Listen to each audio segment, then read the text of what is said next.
Assalamualaikum warahmatullahi wabarakatuh. Berjumpa kembali di channel Ardhiko Ramos. Informasi terbaru kali ini terkait dengan P3K tahap kedua tahun 2024.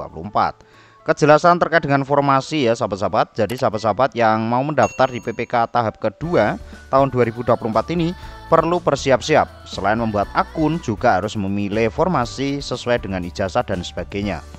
Lalu apa saja yang perlu atau informasi terbaru kali ini? Berikut langsung saja untuk ulasan lengkapnya. Kejelasan formasi P3K 2024 untuk tahap kedua.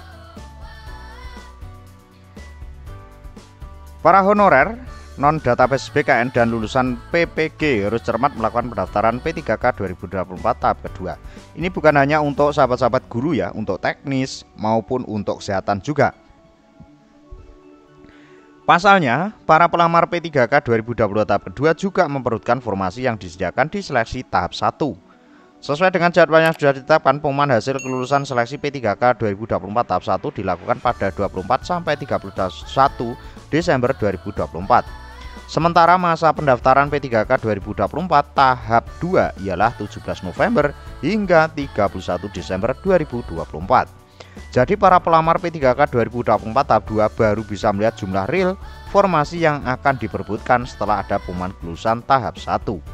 Bisa dibilang pelamar P3K tahap 2 berebut sisa formasi tahap 1. Namun untuk bisa mengetahui perkiraan sisa jumlah formasi tidak harus menunggu pengumuman kelulusan tahap 1. Untuk bisa mengetahui perkiraan jumlah sisa formasi, bisa dilihat berapa jumlah pelamar di masing-masing formasi P3K 2024 tahap 1 yang lulus tahap seleksi administrasi alias dinyatakan memenuhi syarat atau MS. Jumlah formasi P3K 2024 tahap 1 dikurangi pelamar MS, itulah perkiraan kasar jumlah formasi yang akan diperolehkan para honorer non-ASN, non-database BKN dan lulusan PPG pada seleksi P3K tahap 2.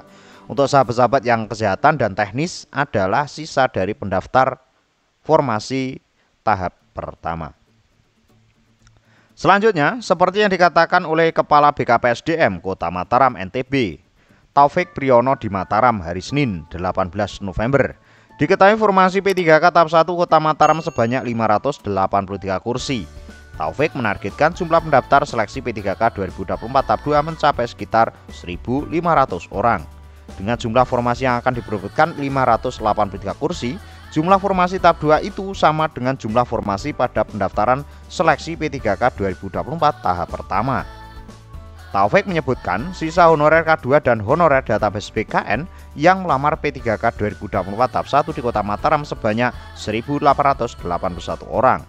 Sebanyak 583 formasi P3K di Kota Mataram itu meliputi 96 formasi tenaga guru, 87 formasi tenaga kesehatan, dan 400 formasi tenaga teknis. Jadi, formasi P3K tahap pertama 583 itu akan diperlukan juga oleh pelamar pada tahap kedua, kata Taufik. Jadi dari informasi kali ini terkait dengan formasi P3K tahap kedua, yaitu formasinya sama dengan tahap 1 dan nanti akan berebut dengan tahap pertama. Jadi siapa yang nilainya paling tinggi itu nanti yang akan mendapatkan posisi kelulusan. Itu secara kasar, namun karena ada prioritas bagi sahabat-sahabat nanti akan dinilai sesuai dengan prioritas masing-masing gelombang formasi. Mudah-mudahan informasi ini bisa bermanfaat ya sahabat-sahabat. Ada kurang biasa maaf, wallahul muwaffiq. Wassalamualaikum warahmatullahi wabarakatuh.